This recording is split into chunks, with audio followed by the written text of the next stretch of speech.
엔비디아의 최고 경영자 젠슨 황이 한국 땅을 밟는다는 소식 하나만으로 벌써 국내 피지컬 AI와 소프트웨어 관련 주가들이 미친 듯이 폭등하며 불기둥을 뿜어내고 있죠. 작년 10월 서울 삼성동 치킨집에서 이재용 삼성전자 회장, 정의선 현대차 회장과 가졌던 이른바 치맥 깐부 회동 이후 딱 7개월 만입니다. 일단 일정부터 딱 정리해드리자면 대만에서 열리는 세계적인 IT 박람회 컴퓨텍스와 GTC 타이베이 일정을 끝내자마자 6월 4일 저녁에 비행기를 타고 서울로 날아옵니다. 그리고 다음 날인 5일 금요일부터 본격적인 2차 깐부 회동이 시작되는데요. 그러면 이번 2차 깐부 회동의 멤버는 누구일까요? 작년에 같이 치킨을 뜯었던 이재용 삼성전자 회장은 이번엔 해외 출장 일정 때문에 아쉽게 빠지게 됐습니다. 대신 최태원 SK그룹 회장, 구광모 LG그룹 회장, 이혜진 네이버 창업자 겸 의장이 참석을 확정지었죠. 여기에 정의선 현대차그룹 회장도 참석하는 쪽으로 막판 스케줄을 조율하고 있는 상황입니다. 대한민국을 움직이는 대기업 총수들이 오직 젠슨 황 한 명을 만나기 위해 한자리에 모이는 진풍경이 다시 한번 연출되는 셈입니다. 여기서 우리는 한 가지 의문이 생깁니다. 엔비디아는 원래 그래픽카드랑 반도체 만드는 회사인데 왜 반도체 기업인 삼성이나 SK 말고 LG나 현대차, 네이버 같은 기업들을 더 적극적으로 만나는 걸까? 라는 점이죠. 바로 피지컬 AI라는 때문인데요. 어려운 용어 같지만 쉽게 말해서 컴퓨터 모니터 화면 속에만 갇혀있던 인공지능을 우리 현실 세계에 존재하는 진짜 물리적인 하드웨어에 집어넣겠다는 뜻입니다. 그러니까 똑똑한 두뇌를 가졌던 AI에게 이제 움직일 수 있는 실제 육체를 주겠다는 거예요. 젠슨 황이 그리는 미래의 빅픽처는 결국 이 피지컬 AI 생태계를 엔비디아 중심으로 만드는 것입니다. 그런데 엔비디아는 칩과 소프트웨어는 세계 최고로 잘 만들지만 그것을 탑재할 몸통, 자동차, 로봇, 가전을 직접 만들지는 않잖아요. 그러니까 전 세계에서 그 몸통을 가장 정밀하고 튼튼하게 잘 만드는 대한민국 제조대기업들과의 협력이 절대적으로 필요해진 겁니다. 이 관점에서 보면 이번에 만나는 기업들의 조합이 완벽하게 이해가 됩니다. 우선 현대차그룹은 이미 세계 최고 수준의 휴머노이드 로봇 기업인 보스톤 다이나믹스를 가지고 있고 인간형 로봇 아틀라스를 미래 핵심 먹거리로 키우고 있죠. LG그룹 역시 LG전자와 LGCNS를 주축으로 지능형 자율공장과 피지컬 AI 생태계를 무서운 속도로 확장하는 중입니다. 즉, 엔비디아가 만든 강력한 AI 칩을 현대차의 로봇과 현대오토에버의 자율주행 시스템, 그리고 LG의 스마트 가전과 스마트 팩토리에 이식하는 거대한 동맹이 맺어질 수 있다는 분석인 거죠. 그런데 이번 방한 일정에서 유독 눈에 띄는 흥미로운 기업이 하나 더 있습니다. 바로 두산그룹인데요. 시장에서는 젠슨 황이 박정원 두산그룹 회장과도 회동할 예정이라는 소문과 함께 6월 7일 일요일에 열리는 잠실 야구장에서 두산 베어스 경기에 시구자로 나설 수도 있다는 시구설까지 돌고 있습니다. 비록 두산 베어스 구단 측에서는 공식적으로 전달받은 바 없다고 선을 그었지만 투자자들은 이미 흥분해서 두산 로보틱스 주가를 상한가로 밀어 올렸죠. 그런데 왜 하필 수많은 로봇 기업 중에 두산일까요? 사실 엔비디아와 두산의 접점은 이미 물밑에서 꽤 깊게 진행되고 있었습니다.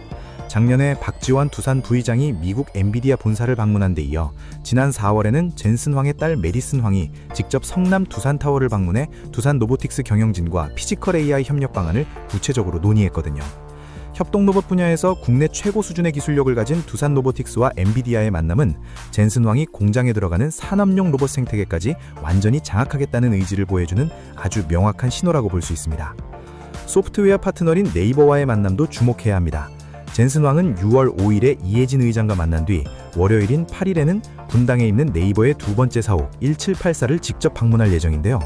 이 1784 사옥이 그냥 평범한 오피스 빌딩이 아닙니다. 건물 전체에 로봇이 돌아다니고 클라우드와 디지털 트윈, 5G 특화망 기술이 융합된 그야말로 지구상에서 가장 거대한 피지컬 AI 일실험실 같은 곳이거든요. 엔비디아 입장에서는 자신들의 AI 생태계가 실제 건물과 플랫폼 안에서 어떻게 구현되는지 눈으로 확인하고 아시아 시장을 공략할 강력한 플랫폼 동맹을 다질 수 있는 최적의 장소라는 셈입니다.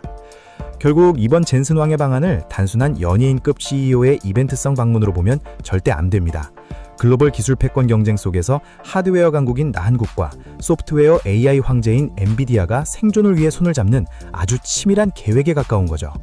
엔비디아는 한국을 통해 자신들의 AI 칩을 소모해줄 확실한 인프라와 하드웨어 파트너를 확보하는 것이고, 한국 기업들은 엔비디아라는 거인의 어깨 위에 올라타서 글로벌 AI 경쟁에서 뒤처지지 않을 티켓을 따내려는 전략인 것입니다. 미국과 대만을 거쳐 이제 한국까지 찾아오는 젠슨왕의 행보가 과연 국내 반도체와 로봇 산업의 지형도를 어떻게 바꿔놓을지 앞으로 정말 진지하게 지켜봐야겠습니다. 여러분은 이번 젠슨왕의 방안과 한국 기업들의 연사회동에 대해 어떻게 생각하시나요? 오늘 영상 여기까지고요. 다음 영상에서 만나요. 감사합니다.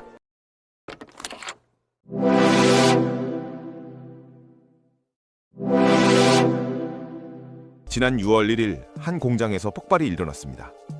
그런데 이게 단순한 산업재해가 아니에요.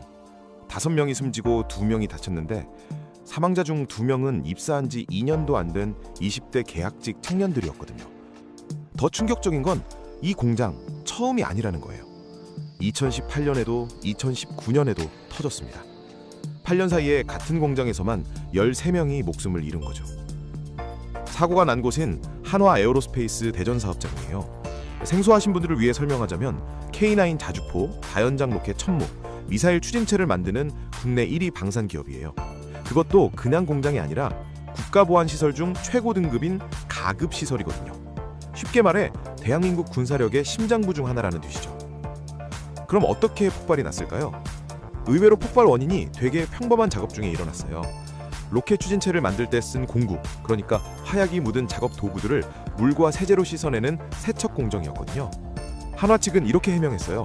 그 화약 성분이 물과 닿으면 무력화되기 때문에 위험도가 낮은 공정으로 판단했다고요. 전문가들과 노동계는 바로 이 대목을 정면으로 비판하거든요. 가연성 물질과 폭발성 화약을 다루는 방산 공장은 그 어떤 공정이든 아주 작은 관리 부실 하나가 대형 참사로 직결된다는 거예요. 그런데 회사는 세척 작업을 후공정, 그러니까 주요 공정이 끝난 뒤에 하는 마무리 작업 정도로 가볍게 봤던 거죠. 더 황당한 건 사고가 난 세척실이 소방당국의 직접 점검 대상조차 아니었다는 거예요.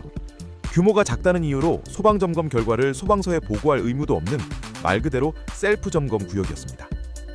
자, 여기서 잠깐 타임라인을 짚어볼게요. 이게 처음 있는 일이 아니거든요. 2018년 5월 이 공장에서 폭발로 5명 사망, 2019년 2월 또 폭발로 3명 사망, 그리고 2026년 6월 또 폭발로 5명 사망. 8년 사이에 3번 같은 공장 누적 13명 사망이에요.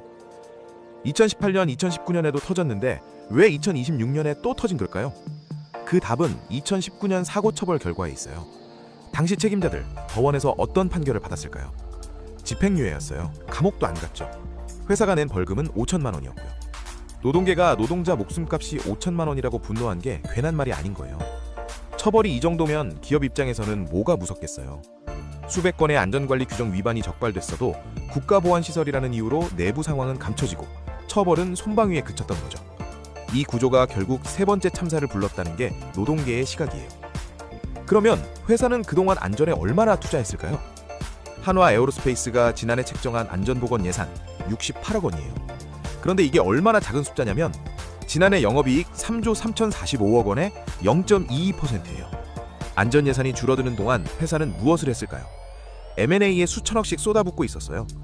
미국 LNG 기업에 1,803억, 싱가포르 해양설비업체에 8,625억, 호주 조선소에 2,699억, 국내에서도 한국항공화주 지분을 적극적으로 사들이고 1조 5천억 원대 풍산 탄약사업부에도 눈독을 들이고 있고요. 외형은 키우면서 안전과 연구개발은 줄이는 흐름이었던 거죠. 이번 사고로 방산 수출에 비상이 걸렸다는 점도 짚어야 돼요. 대전 사업장이 만드는 핵심 무기 중에 다연장 로켓 천무가 있거든요. 지난해 12월엔 에스토니아의 5,200억 원 규모 계약, 올해 2월엔 노르웨이와 1조 3천억 원짜리 대형 계약을 맺은 바로 그 무기예요. 지금 K방산이 유럽에서 날개를 달고 있는 시점에 핵심 생산기지에 제동이 걸린 거죠. 대전 사업장 매출이 전체의 약 5%, 1조 3천억 원 수준인데 생산 차질이 길어지면 납기일도 수익성도 흔들릴 수 있어요. 한화 측은 세척 공정은 후공정이라 전체 생산에 미치는 영향은 제한적이라고 밝혔어요. 그런데 생각해보면 화약이 묻은 공구를 세척하는 건 다음 생산을 위한 필수 과정이잖아요. 방산업계도 영향이 제한적이어도 전체 생산 일정에 연쇄 영향을 줄 수 있다고 보고 있어요. 지금은 세척 공정만 멈췄지만 안전점검이 길어질수록 정상화 시점은 점점 뒤로 밀릴 수밖에 없는 구조거든요. 정부도 움직이기 시작했습니다. 고용노동부는 20여 명 규모의 전담 수사팀을 꾸렸고 대전경찰청도 별도 수사팀을 구성했어요. 중대재해처벌법 위반 여부가 핵심인데 쉽게 말해 경영 책임자가 안전보건 의무를 제대로 이행했는지 따지는 거예요. 이재명 대통령도 가용자원을 총동원하라고 지시했고 이 일에는 관계기관 합동감식도 진행됐어요. 금속노조는 서울 한화그룹 본부 앞에서 기자회견을 열고 K방산 주가는 하늘인데 현장에선 후진국형 참사가 반복된다며 중대재해처벌법으로 경영 책임자를 처벌하라고 요구했죠. 결국 이번 사고는 단순히 공구 세척하다 터진 사고가 아니에요. 8년간 반복된 참사, 줄어든 안전 예산, 손방이 처벌, 규제의 구멍, 이 4가지가 맞물린 구조적 결과라는 시각이 설득력을 얻고 있어요. K방산이 세계 무대에서 주목받는 지금, 그 무기를 만드는 손들이 얼마나 안전한 환경에서 일하고 있는지는 한 번쯤 짚어봐야 할 질문이에요. 여러분은 어떻게 생각하시나요? 오늘 영상 여기까지고요. 다음 영상에서 만나요. 감사합니다.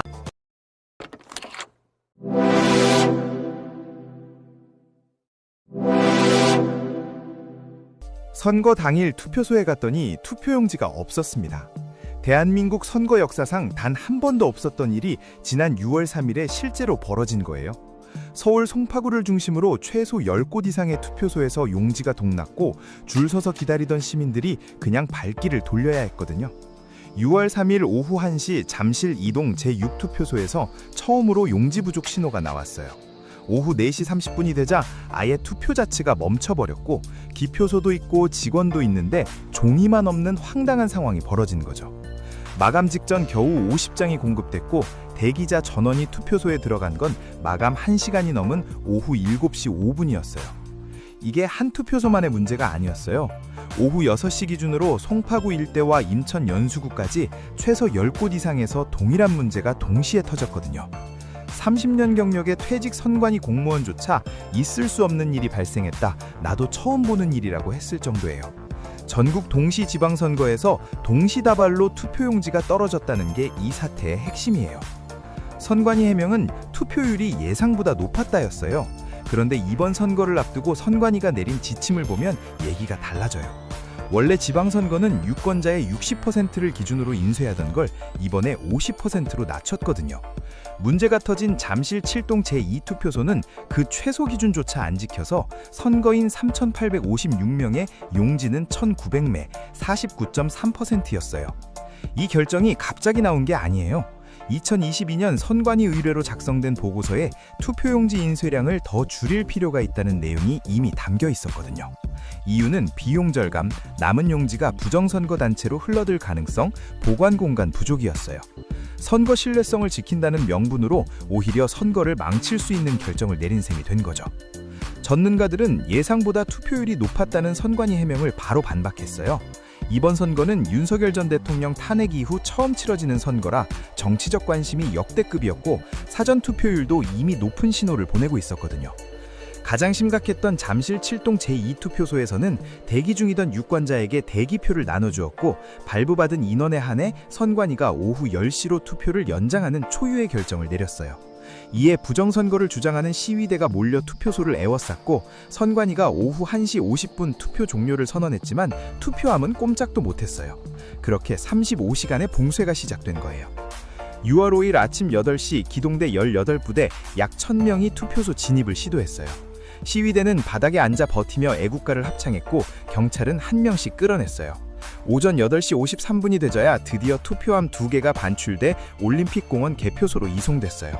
지방선거 투표함 하나를 꺼내는데 경찰 1,000명이 동원된 거예요. 사태가 수습되자마자 법조계가 바빠지기 시작했습니다. 헌재에 선관위가 시민의 선거권을 침해했다는 헌법소원이 접수됐고 국가배상 소송과 당선 무효 소송 가능성도 거론되고 있어요.